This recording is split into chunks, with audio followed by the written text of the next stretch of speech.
ലോക്സഭയിലെയും രാജ്യസഭയിലെയും എംപിമാർ അതായത് 141 പ്രതിപക്ഷ എംപിമാരെയാണ് ഇന്നിപ്പോൾ സസ്പെൻഡ് ചെയ്തിരിക്കുന്നത്. അതിൽ രാഹുൽ ഗാന്ധിയെ, കോൺഗ്രസ് നേതാവായ രാഹുൽ ഗാന്ധിയെയും സോണിയാഗാന്ധിയെയും മാറ്റി നിർത്തിക്കൊണ്ടാണ് ഈ നടപടി ഉണ്ടായിരിക്കുന്നത്. ഗുർപട്വന്ത് സിംഗ് പന്നു വ്യക്തമായി പറഞ്ഞിരുന്ന കാര്യം ഇന്ത്യൻ പാർലമെന്റ് ആക്രമിക്കുമെന്ന് തന്നെയാണ്. അപ്പൊ എന്നിട്ട് പോലും അന്നൊരു ടൈറ്റ് സെക്യൂരിറ്റി ഉണ്ടാവാതെ ആളുകൾ എങ്ങനെ അകത്ത് കടന്നു എന്നുള്ളത് അതിശയിപ്പിക്കുന്ന കാര്യമാണ്. അപ്പോൾ ആരാണിത് ഓപ്പറേറ്റ് ചെയ്തത് എന്ന് പറയുന്ന ഒരു ചോദ്യമുണ്ട്. ഇവരുടെയൊക്കെ ഒരു മുദ്രാവാക്യങ്ങൾ തമ്മിൽ തന്നെ വലിയ ബന്ധങ്ങളൊന്നുമില്ല. കാരണം ഇതിൽ ഏറ്റവും പ്രധാനപ്പെട്ട കാര്യം പക്ഷേ ഈ പ്രതിഷേധത്തിന് അടിസ്ഥാനമുണ്ട് എന്നുള്ളത് തന്നെയാണ്. ഇന്ത്യ മുന്നണി എന്ന് പറഞ്ഞാൽ പ്രതിപക്ഷ മുന്നണി എന്ന് അദ്ദേഹം പറയും, ഇന്ത്യ മുന്നണി അദ്ദേഹം പറയില്ല. ഇന്ത്യ മുന്നണി എന്ന് പറഞ്ഞ ഈ സംഘം തീർത്തും അപ്രസക്തമാകുന്നു.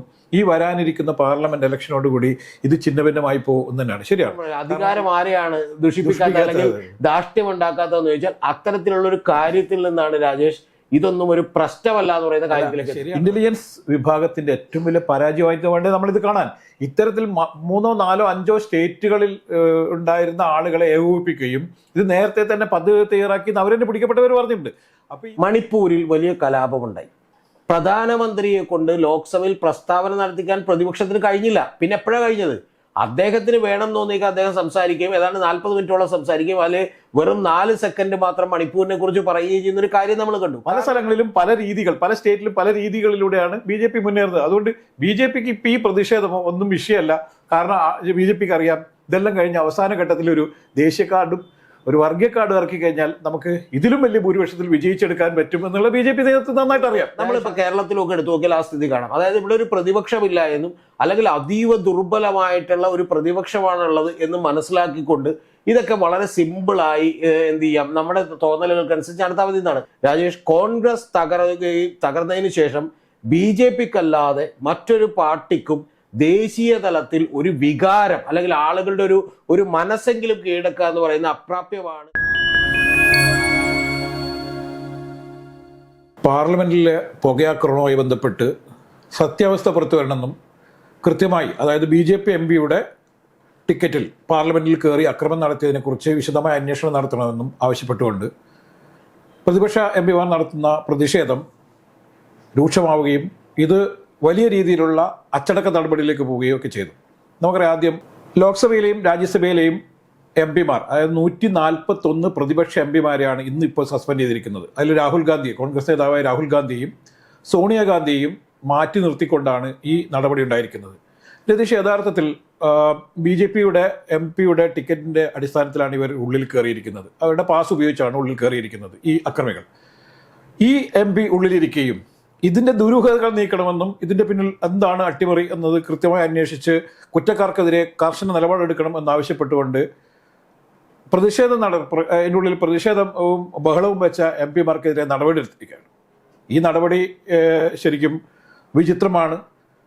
കാരണം സ്വാഭാവികമായിട്ടും ഭരിക്കുന്ന പാർട്ടിയുടെ ഒരു MPക്കുണ്ടായ ഒരു ചെറിയ തെറ്റ് അല്ലെങ്കിൽ വലിയ തെറ്റ്, ചെറിയ എന്ന് പറയാൻ പറ്റില്ല, വലിയ തെറ്റ് ആവർത്തിക്കാതിരിക്കാൻ വേണ്ടി നടപടി സ്വീകരിക്കുന്നതിന് പകരം ഇത്തരത്തിലുള്ള നടപടികളിലൂടെ, അതായത് പാർലമെന്റ് തീരാൻ പോവുകയാണ്, ഇലക്ഷനിലേക്ക് പോയിക്കൊണ്ടിരിക്കുകയാണ്, ഈ സമയത്ത് BJP എന്താണ് ലക്ഷ്യമിടുന്നത്?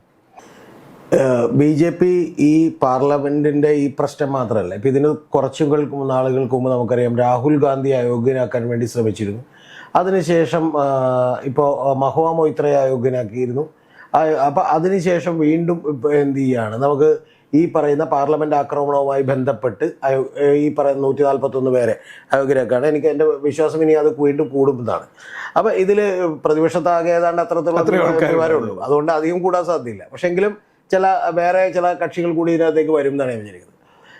പക്ഷേ ഇതിനകത്ത് വലിയ ദുരൂഹതകളുണ്ട് ഈ പാർലമെന്റ് ആക്രമണത്തിന് പിന്നിൽ തന്നെ. ഒന്നാമത്തെ കാര്യം, അന്ന് 13-ാം തീയതി ഈ ആക്രമണം നടക്കുന്ന ദിവസം കുറെ കൂടി ടൈറ്റായ ഒരു സെക്യൂരിറ്റി കൊടുക്കേണ്ട ദിവസമാണ്. എന്തുകൊണ്ടാണെന്ന് വെച്ചാൽ നമ്മൾ നേരത്തെ തന്നെ വീഡിയോ ചെയ്തിരുന്നു നമ്മുടെ ചാനലിൽ നിന്ന്. ഞാനല്ല, ഗുർപട്വന്ത് സിംഗ് പന്നു എന്ന് പറയുന്ന ഒരു സിഖ് ഫോർ ജസ്റ്റിസിന്റെ ആൾ, അദ്ദേഹം വലിയ തോതിൽ പാർലമെന്റ് ആക്രമണം നടത്തുമെന്ന് ഭീഷണി മുഴക്കിയിരുന്നു. പിന്നെ അല്ലെങ്കിൽ നമുക്കറിയാം അത് പാർലമെന്റ് ആക്രമണങ്ങളുടെ ചരിത്രത്തിൽ ഏറ്റവും പ്രധാനപ്പെട്ട ദിവസമാണ്.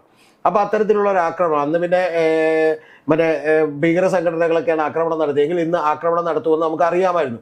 ഗുർപട്വന്ത് സിംഗ് പന്നു വ്യക്തമായി പറഞ്ഞിരുന്ന കാര്യം ഇന്ത്യൻ പാർലമെന്റ് ആക്രമിക്കുമെന്ന് തന്നെയാണ്. അപ്പം എന്നിട്ട് പോലും അന്നൊരു ടൈറ്റ് സെക്യൂരിറ്റി ഉണ്ടാവാതെ ആളുകൾ എങ്ങനെ അകത്ത് കടന്നു എന്നുള്ളത് അതിശയിപ്പിക്കുന്ന കാര്യമാണ്. പിന്നെ നമ്മളിപ്പോൾ അറിവിൽപ്പെട്ടിടത്തോളം പുറമെ വന്നിട്ടുള്ള ഡാറ്റകൾ പ്രകാരം ഈ പറയുന്ന ആക്രമണം നടത്തിയിട്ടുള്ള ആളുകളിൽ 4 പേർക്ക് തമ്മിൽ അവർ പല സ്റ്റേറ്റിൽ നിന്നുള്ളവരാണ്, വലിയ ബന്ധമില്ല, ഏതാണ്ട് 3 മാസമായി മാത്രമേ അവർക്ക് ഏതെങ്കിലും തരത്തിലുള്ള ഒരു പരിചയം വന്നിട്ടുള്ളൂ. അപ്പോൾ ആരാണിത് ഓപ്പറേറ്റ് ചെയ്തത് എന്ന് പറയുന്ന ഒരു ചോദ്യമുണ്ട്. രണ്ടാമത്തെ കാര്യം എന്ന് പറഞ്ഞാൽ 2 പേര് ഇത് പിടികൊടുക്കണം എന്ന് പുറത്തു വന്ന് തീരുമാനിക്കുമ്പോൾ അവർ പിടികൊടുക്കുകയും ചെയ്തിട്ടുണ്ട്. ഇവരുടെയൊക്കെ ഒരു മുദ്രാവാക്യങ്ങൾ തമ്മിൽ തന്നെ വലിയ ബന്ധങ്ങളൊന്നുമില്ല. കാരണം ഒരാൾ പറയുന്നത് സൈന്യത്തിൽ ചേരണമെന്ന് വിചാരിച്ചു, പക്ഷെ അത് കിട്ടാത്തത് കൊണ്ടാണ് ആക്രമണം നടത്തിയെന്ന് പറയുന്നു. മറ്റൊരു ലേഡി 42 വയസ്സുള്ള സിവിൽ സർവീസിന് പഠിച്ചുകൊണ്ടിരിക്കുന്ന ഒരാളാണ്. അപ്പോൾ ഇത്തരത്തിലുള്ളൊരു ഒന്നുകിൽ ഇവർ സ്ലീപ്പർ സെല്ലുകളായിട്ടോ അല്ലെങ്കിൽ അത്തരത്തിൽ അറിയാതെ ഒറ്റക്കൊറ്റക്ക് തന്നെ നമ്മളിപ്പോൾ അറിയേണ്ട ഏറ്റവും പ്രധാനപ്പെട്ട കാര്യം, ഈ വിദേശ രാജ്യങ്ങളിലൊക്കെ മറ്റാളുകളുമായി ഒന്നും ബന്ധമില്ലാതെ തന്നെ ഇന്റർനെറ്റിലൂടെയും വീഡിയോകളിലൂടെയും അതുപോലെ തന്നെ അവരുമായിട്ടുള്ള കമ്മ്യൂണിക്കേഷൻ, മുഖമറിയാത്ത ആളുകളുമായിട്ടുള്ള കമ്മ്യൂണിക്കേഷനിലൂടെ ഇപ്പോൾ ആളുകളെ റാഡിക്കലാവുകയും ഒരുപാട് അറ്റാക്കുകൾ നടത്തുകയും ചെയ്യുന്നുണ്ട്. അപ്പോൾ എൻ്റെ വിശ്വാസം അത്തരത്തിലുള്ള ഒരു ഏതെങ്കിലും ടീമായിരിക്കും ഇതെന്നാണ്. അവരെ ഒരാൾ കോർഡിനേറ്റ് ചെയ്തിട്ടുണ്ടാവും, അവർക്കൂടെ പണം കൊടുത്തിട്ടുണ്ടാവും, ഇതൊക്കെ ഉണ്ടാവും. പിന്നെ ഇത് പിടിക്കപ്പെടണമെന്ന് അവർ ആഗ്രഹിച്ചിരുന്നു, അതുകൊണ്ടാണ് 2 പേർ പുറത്ത് നിന്ന് ഇത്തരത്തിലുള്ള ഒരു കാര്യം നടത്തിയത്. പിന്നെ പാർലമെന്റ് അറ്റാക്ക് ചെയ്യണമെന്നോ ആരെങ്കിലും അപകടപ്പെടുത്തണമെന്നോ അവർ വിചാരിച്ചിരുന്നില്ല. ഇതൊരു ട്രയൽ റണ്ണോ അല്ലെങ്കിൽ അതുപോലെ ഒരു ഭയപ്പെടുത്താനോ അല്ലെങ്കിൽ വാർത്തകളിൽ നടക്കാനോ ഉള്ള ഒരു കാര്യമായിട്ടാണ് അത് ഉപയോഗിച്ചത്. അത് ഇന്റർനാഷണൽ വാർത്തകളിൽ വരണം എന്ന് അവർ ആഗ്രഹിച്ചിരുന്നു. അപ്പോൾ ഇത്തരത്തിലുള്ള നിരവധി കാര്യങ്ങളുണ്ട്. ഇതിൽ ഏറ്റവും പ്രധാനപ്പെട്ട കാര്യം പക്ഷേ ഈ പ്രതിഷേധത്തിന് അടിസ്ഥാനമുണ്ട് എന്നുള്ളത് തന്നെയാണ്. അത് കോൺഗ്രസ് എടുത്തിയാണ്. കാരണം അതിന് ഏറ്റവും ഇമ്പോർട്ടൻ്റ് ആയിട്ടുള്ള കാര്യം, ഇതിനെക്കുറിച്ച് ഒരു എന്തെങ്കിലും തരത്തിലുള്ള ഒരു ഇൻഫർമേഷൻ ഗവൺമെന്റ് ഇതേവരെ ലോക്സഭയിൽ ഷെയർ ചെയ്തിട്ടില്ല. ഒന്ന്. രണ്ടാമത്തെ കാര്യം, അത് കേൾക്കാനുള്ള അവകാശം തീർച്ചയായിട്ടും എല്ലാ പാർലമെന്റിനുണ്ട്. ഇന്ത്യൻ പാർലമെന്റ് എന്ന് പറയുമ്പോൾ 540-ലധികം വരുന്ന MP ഇരിക്കുന്ന ഒരു സംവിധാനം എന്ന് നമ്മൾ അതിനെ കണ്ടാൽ പോരാ. ഇന്ത്യൻ പാർലമെന്റ് ആക്രമിക്കപ്പെടുമ്പോൾ സ്വാഭാവികമായിട്ടും അത് ഇന്ത്യക്ക് നേരെയുള്ള ആക്രമണമാണ്. ഇന്ത്യയിൽ ഓരോ പൗരന്റെയും പ്രതിനിധിയാണ്. ശരിക്കും നമ്മളിപ്പോൾ ഇന്ത്യ മൊത്തമായിട്ട് ആർക്കും ആക്രമിക്കാൻ പറ്റില്ല, അത്രയും വലിയൊരു രാജ്യമാണ്. അതുകൊണ്ട് അങ്ങനെ ആക്രമിക്കുന്നതായിട്ട് തന്നെ വേണം കരുതാൻ. പക്ഷെ ഇതിന് ശേഷം എന്നെ അമ്പരപ്പെടുന്ന ഒരു കാര്യം, വെറും 2 മണിക്കൂറിനുള്ള സഭ വീണ്ടും സമ്മേളിക്കുകയും ഇത് വീണ്ടും മുന്നോട്ട് പോവുകയും ചെയ്തു. അപ്പോൾ ഇത് വളരെ സംശയാസ്പദമായ കാര്യമാണ്.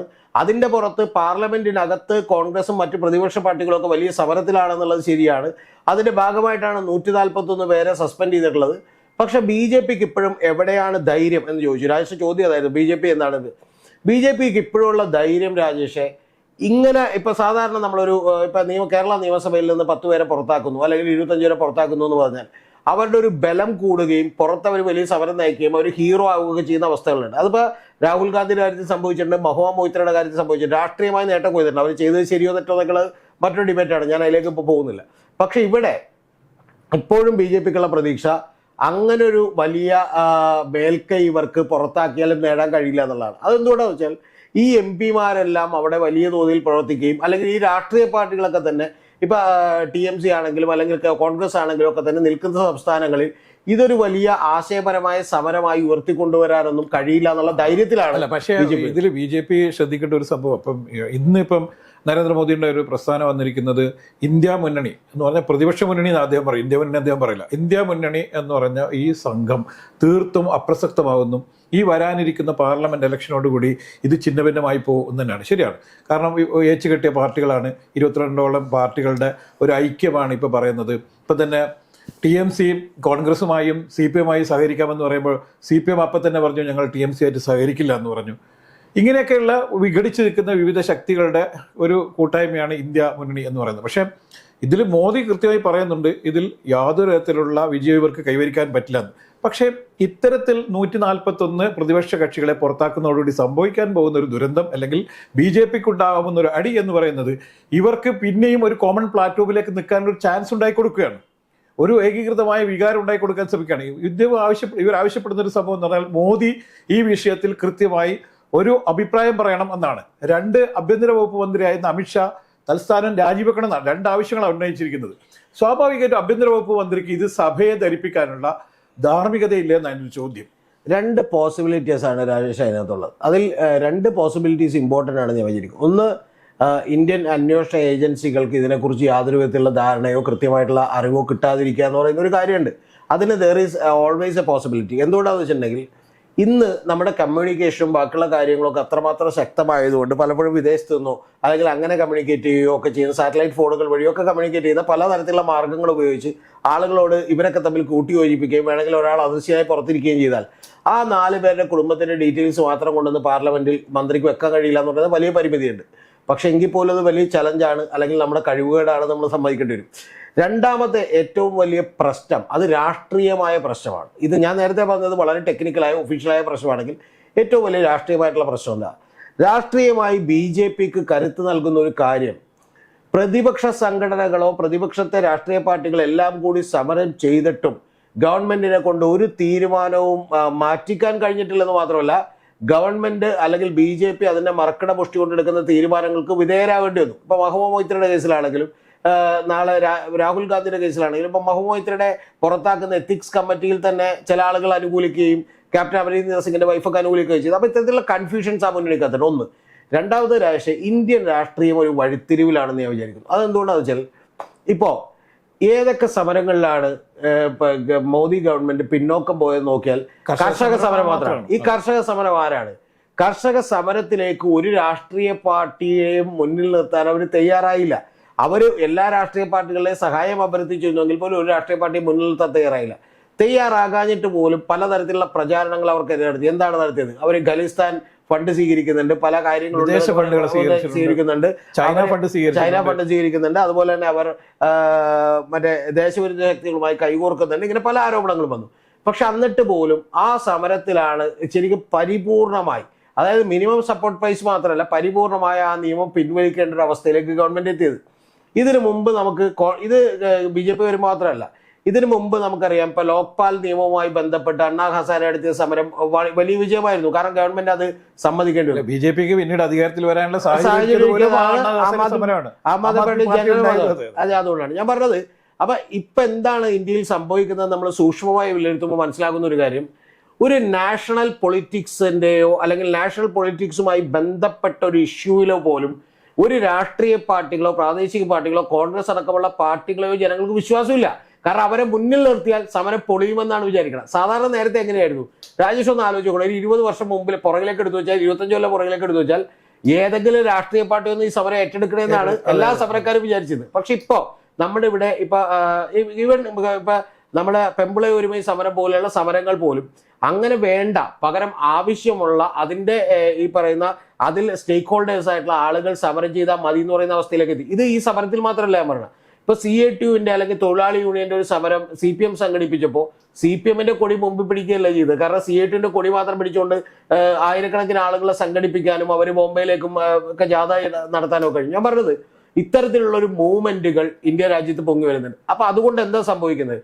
ഈ മൂവ്മെന്റുകളിൽ അത്രയും പോലും ഈ രാഷ്ട്രീയ പാർട്ടികളെ ഭയക്കേണ്ടതില്ല എന്ന് പറയുന്ന ഒരു റീഡിങ്ങിലേക്ക് BJP എത്തുകയും BJPയുടെ ഒരു ഇൻഫാലിബിലിറ്റി, ഒരു അപ്രമാദിത്വം വളരെയധികം കൂടുകയും ചെയ്യുന്നു എന്ന് പറയുന്ന ഒരു ചിന്തയിൽ നിന്ന് ഒരു നമ്മളെപ്പോഴും അധികാരം ആരെയാണ് ദുഷിപ്പിക്കാത്ത അല്ലെങ്കിൽ ധാർഷ്ട്യം ഉണ്ടാക്കാത്തതെന്ന് ചോദിച്ചാൽ അത്തരത്തിലുള്ള ഒരു കാര്യത്തിൽ നിന്നാണ് രാജേഷ് ഇതൊന്നും ഒരു പ്രശ്നമല്ല എന്ന് പറയുന്ന കാര്യത്തിലേക്ക്. ശരിയാണ്. പക്ഷേ ഈ മോദി എല്ലാ കാലത്തും ശക്തനാണെന്നും ലോകരാജ്യങ്ങൾക്കിടയിൽ തന്നെ നമ്മൾ വലിയ രീതിയിൽ ഇൻഫർമേഷൻ ടെക്നോളജിയിലായാലും ശരി, സൈനിക ബലത്തിലായാലും ശരി, എല്ലാ തരത്തിലും നമ്മൾ ഏറ്റവും മുന്നിലേക്ക് കുതിച്ചുകൊണ്ടിരിക്കുകയാണെന്ന് പറയുമ്പോഴും ഇന്റലിജൻസ് വിഭാഗത്തിന്റെ ഏറ്റവും വലിയ പരാജയമായിട്ട് വേണ്ടേ നമ്മളിത് കാണാൻ.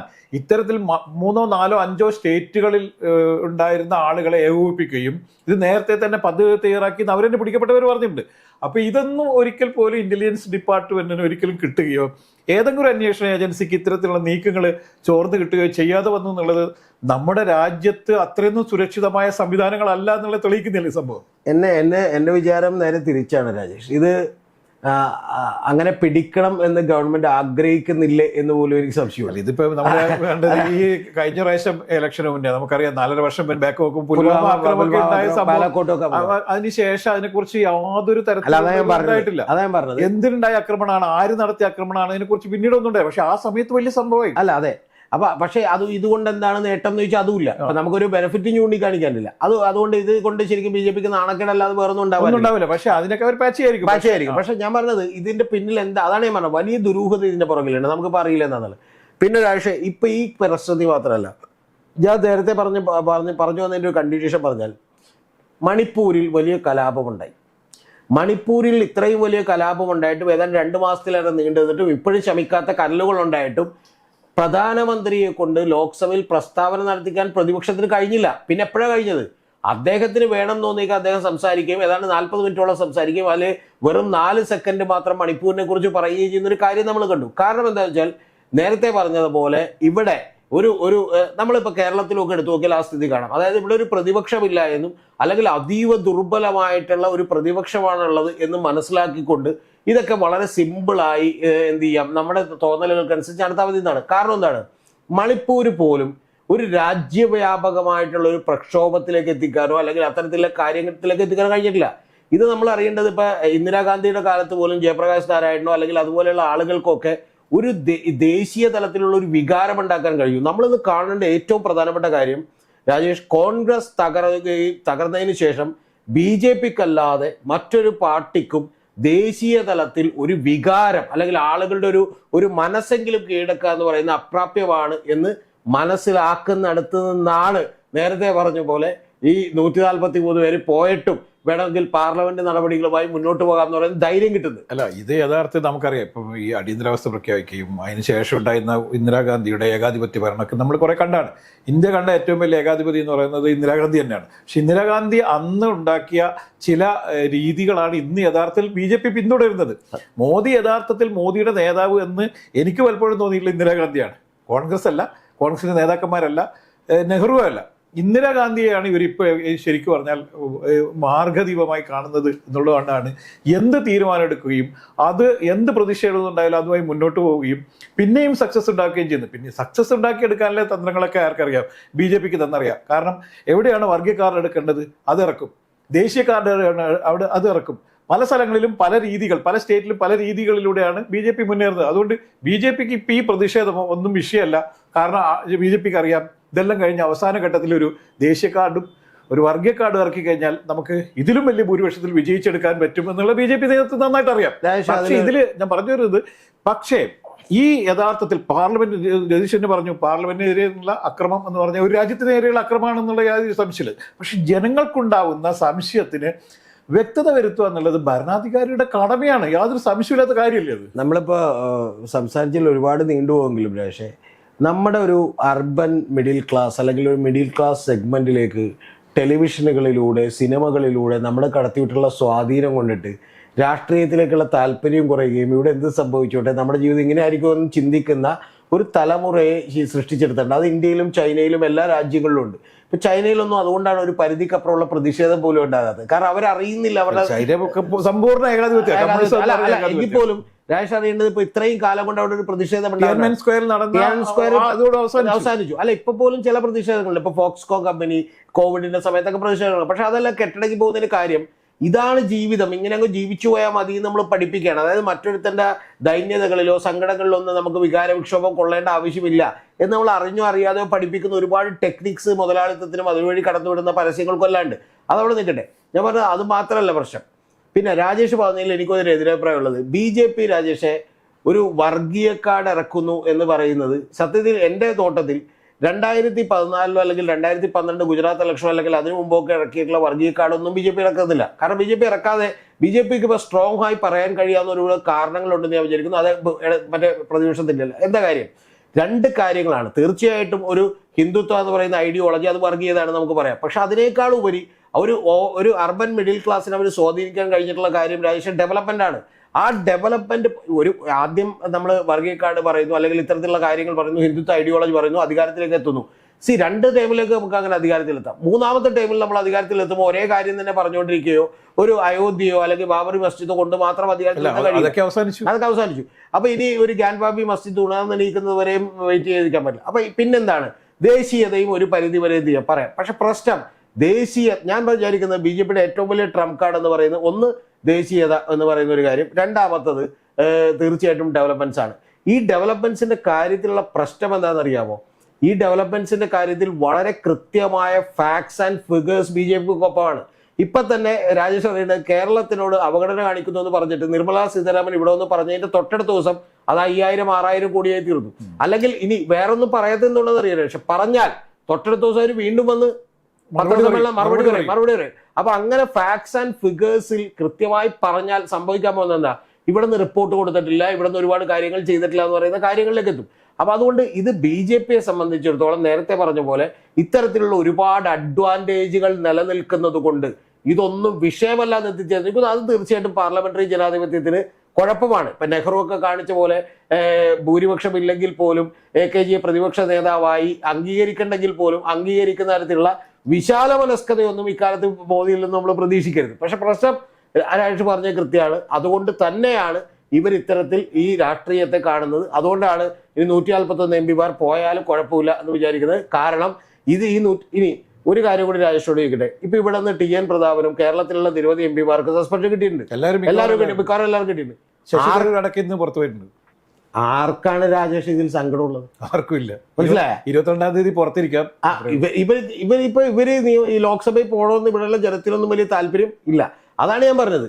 നിങ്ങൾ നല്ല MP നല്ല പെർഫോമൻസ് ആയിരുന്നുവെങ്കിൽ നിങ്ങളെ ലോക്സഭയിൽ നിന്ന് പുറത്താക്കി എന്ന് പറയുമ്പോൾ അവരുടെ കോൺസ്റ്റിറ്റ്യുവൻസിയിലുള്ള ആളുകൾക്ക് ഒരു നഷ്ടബോധം ഉണ്ടാകുന്ന ലെവലിലേക്ക് പ്രവർത്തിക്കേണ്ട ഉത്തരവാദിത്വം കൂടി അവർക്കുണ്ടായിരുന്നു. മോദിയോടും BJPയോടും ഏറ്റുമുട്ടേണ്ടി വരുമ്പോൾ